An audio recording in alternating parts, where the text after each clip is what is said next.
আসসালামু আলাইকুম রহমতুল্লাহি ওবরাকাতু। শেখ গ্রাফির চতুর্থ batch pixel lab champion with infinite painter mobile দিয়ে গ্রাফিক ডিজাইন কোর্সের আপনাকে স্বাগতম। আজ আমাদের 14 নম্বর ক্লাস। এই ক্লাসে আমরা শিখব বাংলা ব্যঞ্জনবর্ণ ও স্বরবর্ণ, ওইগুলো প্র্যাকটিস করব। গ্রিড টুলের গুরুত্বপূর্ণ একটি বিষয় যেটি পূর্বে দেখানো হয়েছে, আবার দেখানো হবে। সেটিংস ও লক অপশনের গোপন রহস্য। বর্ণ লেখার জন্য হাতের লেখা সুন্দর হওয়া জরুরি নয়, তবে হাতের লেখা তখনই সুন্দর হবে যখন আপনি হরফের মাপঝোপ সম্পর্কে, মেজারমেন্ট সম্পর্কে যখন ভালোভাবে জানা থাকবে, তখন আপনার অক্ষরসমূহ হবে অনেক সুন্দর। তবে ওইটা কিভাবে লিখতে হবে, কিভাবে ফুটিয়ে তুলতে হবে, কোন হরফটার কীরকম মাপঝোপের যে বিষয়টা, ওই বিষয়গুলো নিয়েই আজকের এই ক্লাস। তো ক্লাস দেরি না করে আমরা সরাসরি এই ক্লাসের মূল টপিকে চলে যাচ্ছি ইনশাআল্লাহ। আমরা এখান থেকে প্রথমে বাংলা টাইপোগ্রাফি অক্ষরসমূহগুলো প্র্যাকটিস করব। এর আগে দুইটি টুলসের বিষয় ভালোভাবে আবার দেখানো হবে। তো চলে যাচ্ছি আমরা ইনফিনিট পেইন্টার অ্যাপ্লিকেশনে। তো এখান থেকে আমরা ইনফিনিট পেইন্টার অ্যাপ্লিকেশনটা ওপেন করলাম, তারপর একটা ক্যানভাস নিয়ে নিলাম। আমরা এখান থেকে একটা যেহেতু প্রজেক্ট ক্রিয়েট করা আছে ওইটাতেই চলে গেলাম। তারপর এখান থেকে প্রথমে যেটা করতে হবে, অক্ষরসমূহ প্র্যাকটিস করার জন্য আমাদের এখানে প্রথম টুলসটাতে ক্লিক করতে হবে। টুলসে ক্লিক করার পর 5 নাম্বার লাইনে এখানে পার্সপেক্টিভ একটা অপশন পাবেন। এটাতে হাত দিয়ে ডান দিক থেকে বাম দিকে স্ক্রল করলে একটা অপশন পাবেন গ্রিড। এই গ্রিডটাকে আপনি যখন অন করে দিবেন, এরপর এখান থেকে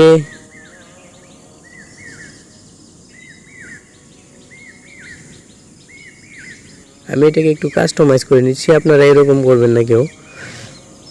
এখানে গ্রিড টুলটা অন করার পর এখান থেকে যে চুম্বকের মতো যে অপশনটা, এটাকে অফ করে দিবেন। এরপর এখানে সেটিংসে যাবেন, সেটিংস থেকে গিয়ে লক, এই লকটা অন করে দিবেন। অন করার পর এখন আপনি এখানে ইচ্ছামতো লিখতে পারবেন যে কোনো কিছু। তো আমরা যেহেতু আজকে বাংলা অক্ষরসমূহ প্র্যাকটিস করব, তার জন্য একটা মাপের বিষয় আছে, ওই বিষয়টাই আজকে দেখাবো। গ্রিড টুলের যেই বিষয়টা, ওইটা হচ্ছে একটা হরফ যদি ছোট হয় আর একটা বড় হয়, তাহলে তো এটা খারাপ দেখা যাবে, আপনার টাইপোগ্রাফিতে সৌন্দর্য আসবে না, ফ্রি হ্যান্ড টাইপোগ্রাফিতে। তো আমরা এখান থেকে প্রাথমিকভাবে একটা ব্রাশ সিলেক্ট করে নিচ্ছি। পেনে গিয়ে এখান থেকে সলিড পেনটাও নিতে পারি অথবা এটাও নিতে পারি। এখান থেকে আমরা সলিড পেনটা নিই। সলিড পেনটা অনেক সময় এরকম হয়, এটার অপাসিটি কমানো নাকি কালারটা এরকম, ওইটা এই ব্রাশটা সমস্যা করে আমার এখানে, জানি না অন্যদের এখানে কীরকম। তো এখান থেকে আমরা এই ব্রাশটা সিলেক্ট করে নিচ্ছি। এটাতে ক্লিক করার পর এখন আমরা লিখতে পারবো এখানে। তো মাপের যে বিষয়টা সেটা হচ্ছে, এখান থেকে আমরা উপরের লাইনে একটা দাগ দিলাম, তারপর নিচের লাইনে এভাবে একটা দাগ দিব।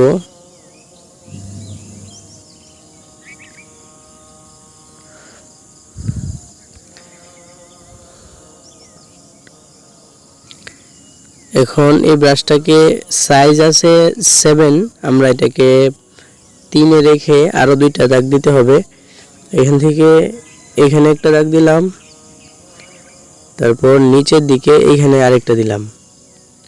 এভাবে প্রথমে যখন এগুলো আপনারা হাতে কলমে খাতায় প্র্যাকটিস করতে পারেন অথবা মোবাইলেও করতে পারেন, এটা আপনাদের ইচ্ছা, তবে হাতে কলমে লিখলেই সবচেয়ে ভালো হবে। তো এখান থেকে আমরা আবার এটার সাইজটা 7-এ রেখে দিলাম। এখন এগুলোর অপাসিটি চাইলে আমরা একটু কমিয়ে দিতে পারি, কারণ লিখতেও সুবিধা হবে। তো এটাকে 70%-এ রাখলাম। তারপর নতুন একটা লেয়ার নিলাম, ওই লেয়ারটাকে আমরা এখান থেকে এই লক করে দিব। লেয়ারে 2টা ক্লিক করার পর এই লক অপশনটা আসবে, এই লকে ক্লিক করে এটাকে লক করে দিব। তারপর উপরের লেয়ারটাতে গিয়ে আমরা এটাতে লেখালেখি করব। এখন একই বর্ণ থেকে একাধিক বর্ণ লেখা যায়, এরকম বর্ণগুলো আমাদের খুঁজে বের করতে হবে। বর্ণগুলো প্র্যাকটিস করার জন্য এটা অত্যন্ত জরুরি। যেমন আমরা ব্রাশটাকে আরেকটু বড় করে নিই, 8.9 নিলাম। তো এখান থেকে বর্ণ যখন আমরা লেখা শুরু করব,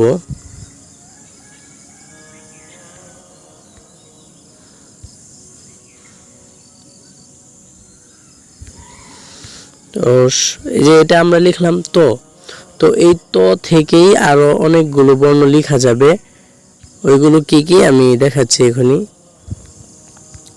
যেমন আমি লিখলাম, এই থেকেই লেখা যাবে স্বর অ। এখান থেকে এদিকে যদি আমরা একটা দাগ দিয়ে হাতটা ঘুরিয়ে এভাবে উপরের দিকে তুলে দিই, তাহলে এখানে স্বর অ হয়ে যাবে।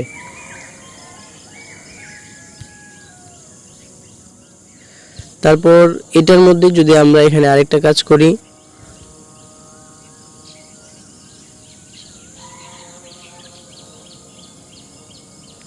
এদিকে টান দিয়ে এদিকে দিয়ে দিই, তাহলে এটা স্বর আ হয়ে যাবে।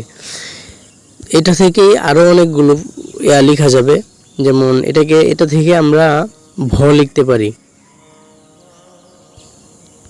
আমরা এটার যে ব্রাশটা আছে ইরেজ করতে পারবেন। কোনো একটা লিখে তারপর এটাকে ইরেজ করার জন্য এখান থেকে এই অপশনে ক্লিক করবেন, তাহলে কোনো লেখাকে মুছতে পারবেন। এটাতে ক্লিক করে আমরা এখান থেকে ব্রাশ সিলেক্ট করে নিতে পারবো যে কোন ব্রাশ দিয়ে আমরা রিমুভ করব। আমরা স্বাভাবিকভাবে পেন থেকে এখানে যে সলিড পেন এটা নিতে পারি, অথবা ক্যালিগ্রাফি থেকে মনোলাইন যেটা একদম উপরে, যেটা এখানে ক্যালিগ্রাফি নিয়ে তারপর এখান থেকে মনোলাইন এটা নিতে পারি। এটা নিয়ে রিমুভ করলে ভালো হবে। এটার সাইজটা কমিয়ে নিলাম। সাইজ কমানোর পর এখান থেকে আমরা এটাকে রিমুভ করে দিব।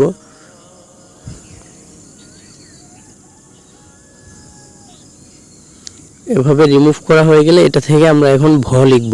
তো ভ লেখার জন্য এখানে যে আমরা নিচে যে দাগটা দিয়েছিলাম, এখানে এই দাগ থেকেই শুরু করেছি, তো হয়ে গেল ভ। এটা থেকেই আপনি লিখতে পারবেন ও লেখার জন্য এখান থেকে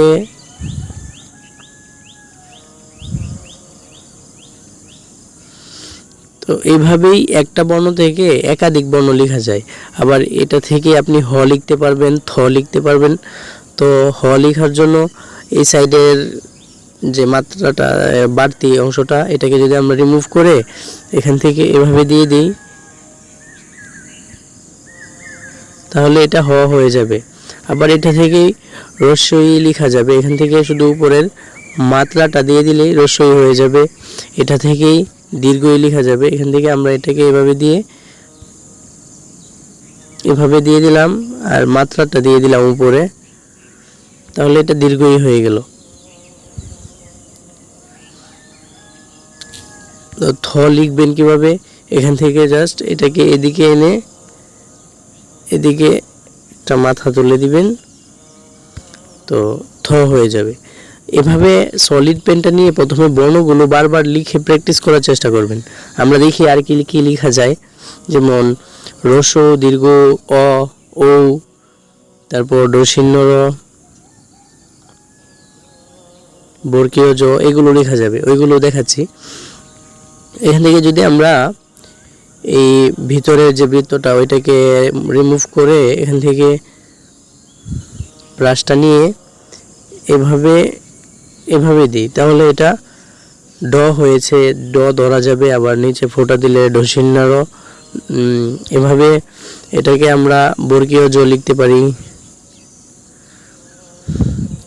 রস লিখতে পারি। এখান থেকে এভাবে দিয়ে মাত্রা দিলেই রস হয়ে যাবে। তারপর দীর্ঘ লেখার জন্য এখানে মাত্রা তুলে দিলেই দীর্ঘ হয়ে যাবে। আরো অনেকগুলো বর্ণ লেখা যায়, দেখাচ্ছি আমি। দশিন্নার লেখা হলো, তারপর ও লেখার জন্য এখান থেকে আমরা এভাবে এটাকে লাগিয়ে দিব, তাহলে অ হয়ে যাবে। আবার এটার মধ্যে যদি আমরা ওই মাত্রাটা তুলে দিই, তাহলেই ও হয়ে যাবে। এভাবেই একটা বর্ণ থেকে প্রায় অনেকগুলো বর্ণ লেখা যায়। আমরা দেখাচ্ছি কয়টি বর্ণ লিখলাম মাত্র। স্বর ও লিখলাম, স্বর আ, রস্বই দীর্ঘ ই, রস্ব দীর্ঘ অ ও, তারপর বর্গীয় জ, ত থ, ডসিন্যার ড ঢ, এরপর ভ। তো এই বর্ণগুলো লিখলাম। এখন এটা হচ্ছে ত থেকে বা স্বরীয় থেকে কতগুলো লেখা যায় ওইটা দেখালাম। এখন হলো ক এর মাধ্যমে কয়টি লেখা যায়। ক বলতে ব এর মাধ্যমে বলতে পারেন ইত্যাদি। তো এখান থেকে আমরা আবার চলে যাব এখানে আসার পর এখান থেকে উপর থেকে দাগটা আমরা এই পর্যন্ত আনবো, এই নিচের দাগ পর্যন্ত আনবো। এখানে আনার পর আমরা এটাকে এদিকে নিয়ে যাব এন প্লাস উপরে নিয়ে এইখানে গোল বৃত্তটা দিয়ে দিব যেন এটা নিচের লাইনে না আসে, উপরে থাকে। এভাবে ক লিখে নিব। আবার এই ক থেকে আমরা চাইলে অন্তস্তর লিখতে পারি। ব হয়ে গিয়েছে এটা।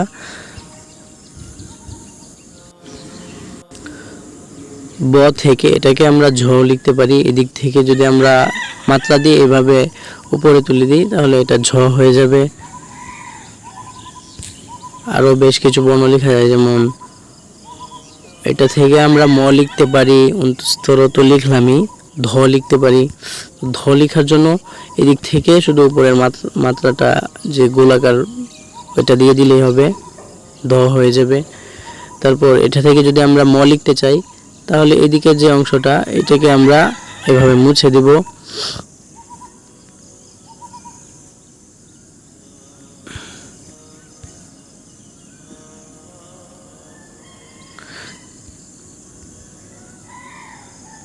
এটাকে এইভাবে ম লিখে নিতে পারি বা চাইলে এভাবেও দিতে পারি।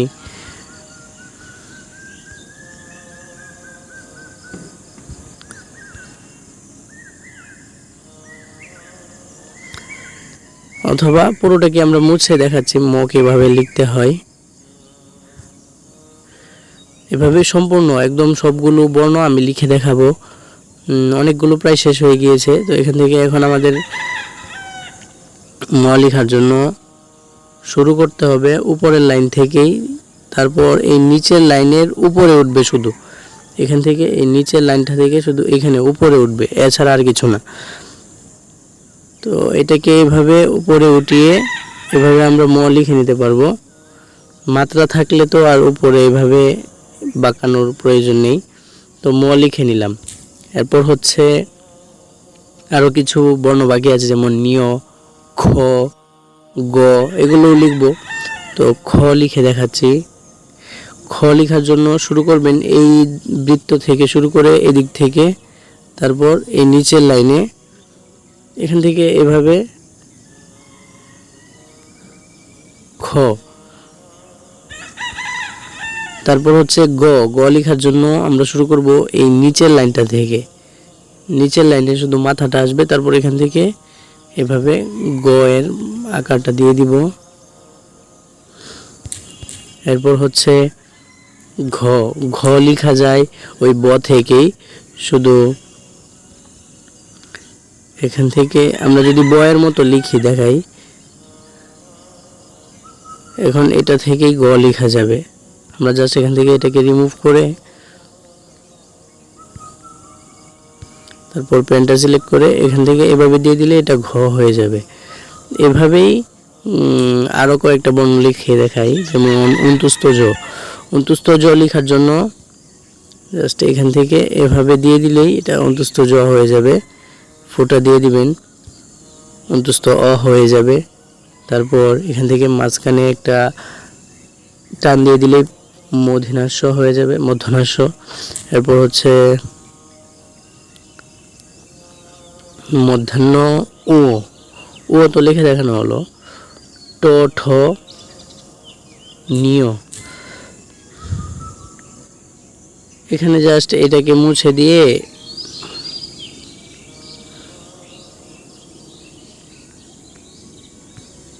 পেন নিয়ে এখান থেকে আমরা এটাকে ট লিখে দিব। এখানে এই পর্যন্ত এসে মাথাটা ঘুরে আবার এই নিচের লাইনের বরাবর এখানে শেষ হবে। তারপর মাত্রা দিয়ে দিলে এটা ট হয়ে যাবে। তারপর সম্পূর্ণটাকে আমরা মুছে নিচ্ছি। এখন লিখে নিব ঠ। ঠ লেখার জন্য এখান থেকে শুরু করবেন, দুইটা দাগের মাঝখান থেকে এইখানে শুরু করবেন। তো এখান থেকে শুরু করার পর নিচের লাইনটা এভাবে বাঁকা হয়ে সরাসরি এটা উপরে উঠে যাবে, ট ঠ হয়ে গেল। তারপর নিয়। নিয় লেখার জন্য ওই সরীয় বা ত এর মাথার মতোই শুরুটা হবে এখানে কালো দাগ থেকে, নিচের দাগ থেকে, তারপর এখানে এটা নিচের দাগ পর্যন্ত এসে এভাবে উপরে উঠে যাবে এই পর্যন্ত। এটা দাগেও গিয়ে লাগবে না, বা লাগলে এটা নিচে থাকবে। এরপর এদিক থেকে আমরা যদি এটা যে ইয়াটা দিয়ে দিই তাহলে নিয় হয়ে যাবে। এটা থেকে এ হলো, তারপর এটাকে ও বানাতে পারি আমরা। এরপর ফ ওই আমরা অন্তস্থ জ ম যেভাবে লিখেছিলাম ওইভাবে লিখে নিতে পারবো। এটা শুরু হবে দুই লাইনের মাঝখান থেকে, এখানে নিচের লাইনে এসে, নিচের লাইনের একদম নিচে আসবে না, হ্যাঁ এইভাবে রেখে তারপর ফ এর মাথাটা দিয়ে দিব, প ফ। এরপর হচ্ছে মধ্যাহ্ন, দন্তান্ন, তালিবাস, ল এগুলো দেখাবো। এখন মূর্ধন্য লেখার জন্য নিচের লাইন থেকে গোলাকার করে তুলে উপরের লাইনটা পর্যন্ত গিয়ে এখানে শেষ হবে, এভাবে দিয়ে দিলে এটা মধ্যাহ্ন হয়ে যাবে। এরপর এখান থেকে দন্তান্ন লেখার জন্য নিচের লাইন থেকে শুরু করে উপরের লাইনের মাঝখান বরাবর নিয়ে এভাবে, বা ওইটা একদম বেশি উপরে উঠবে না, নিচের লাইনের মাঝখানে থাকবে, উপরের লাইন থেকে নিচের লাইনের মাঝ বরাবর থাকবে, প্লাস টান দিয়ে দিলেই দন্তান্ন হয়ে গেল। এরপর হচ্ছে ল। লটাও সেম, এখানে নিচের লাইনের শুরু থেকে শুরু করে উপরের লাইনের মাঝ নিচে থাকবে, মাঝ বরাবর থাকবে ল। তালাব্বাস লেখার জন্য আমরা উপরের লাইন থেকে শুরু করব, নিচের লাইনের মাঝ বরাবর আসবে, আবার ওই দিক থেকে মাঝ বরাবর এসে বাস এখানে শেষ করে তারপর টান দিয়ে দিলেই তালাব্বাস হয়ে যাবে।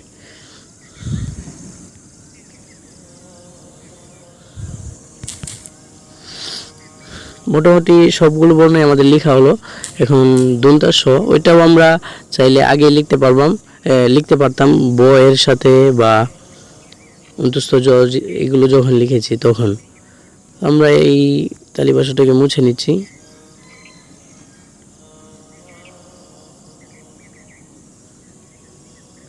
মুছে নেওয়া হয়ে গেলে এখান থেকে ব্রাশ নিয়ে, যেহেতু আমরা দন্তাস লিখবো, দন্তাস কয়েকভাবে লেখা যায়। প্রথমে মাত্রা দিয়ে নেবেন, তারপর চাইলে এভাবে লিখতে পারেন, অথবা এখান থেকে নিয়ে এসে নিচের লাইন থেকে উপরে উঠাবেন, আবার এদিক থেকে নিচের লাইনে এনে এখানে ছাড়বেন, তারপর আবার এখান থেকে ওই টানটা দিয়ে দিলেন, দন্তাস হয়ে গেল। আর বিসর্গ এগুলো তো সবারই জানা, ছোট বৃত্তের মতো দিয়ে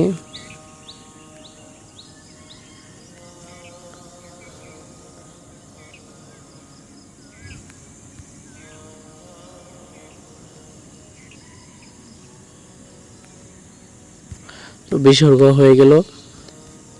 এখানে আমরা কোনটা তো লিখতে পারি, এখান থেকে গোলাকার করে নিচের লাইন থেকে উপরের মোটা লাইনে যাবে, প্লাস নিচের চিকন লাইন থেকে নিচের মোটা লাইনে আসবে। কোনটা তো 19 লেখার জন্য একটা গোলাকার বৃত্ত দিয়ে দিব, এরপর নিচের দিক দিয়ে একটা বাঁকা ইয়া দিয়ে দিলেই 19 হয়ে যাবে। চন্দ্রবিন্দু লেখার জন্য উপরের দিকে নিচের লাইন থেকে নিচে ও একদম উপরের মোটা লাইনে গিয়ে শেষ হবে, তো চন্দ্রবিন্দু এভাবে হয়ে গেল। মোটামুটি আমাদের সবগুলো বর্ণ লেখা শেষ। রিটাও ওই ঝ এর মতোই, জাস্ট এবার এদিক থেকে দুইটা বাঁকা ইয়া দিয়ে রি লিখে নিতে পারবেন। মোটামুটি সবগুলো বর্ণই আমাদের লেখা হলো। তো এখন এগুলোর যুক্ত বর্ণ কিভাবে লিখবেন ওইগুলো পরবর্তী ক্লাসে দেখানো হবে ইনশাল্লাহ। আর আকার, ইকার, দীর্ঘিকার, ধ্রুবকার, হ্রস্বকার এগুলো পরবর্তী ক্লাসের শুরুর দিকেই দেখানো হবে ইনশাল্লাহ। তো আজকের ক্লাস ছিল হরফের মেজারমেন্ট বিশেষ করে, আর বাংলা টাইপোগ্রাফি অক্ষরগুলো প্র্যাকটিস। এখান থেকে আমরা যদি এক এক রকম ব্রাশ নিয়ে এক একটা লেখার চেষ্টা করি তাহলে দেখবেন এক এক রকম হবে। তো এখান থেকে যদি আমরা সফট টেপার যেটা, এখান থেকে এই ব্রাশটা নিলাম, নেওয়ার পর এখানে যদি আমরা লিখি তাহলে ভিন্ন রকম হবে। শরীয়টা আগের মতো যদিও লিখি তাহলে ওইটাতে ভিন্নতা আসবে। আর চাইলে অন্য ব্রাশ নিয়েও যদি লিখি সেম। এটা বড় ব্রাশ তাই এরকম দেখাচ্ছে। অনেক সময় ব্রাশগুলো বড় থাকে, তো ওইগুলো দেখে ছোট করে নেবেন। এখান থেকে ছোট করার জন্য জাস্ট এই অপশনে এসে সাইজটা ছোট করলেই হবে। ওইটা ইরেজার ব্রাশেরও হতে পারে বা লেখার পেনের ব্রাশও হতে পারে।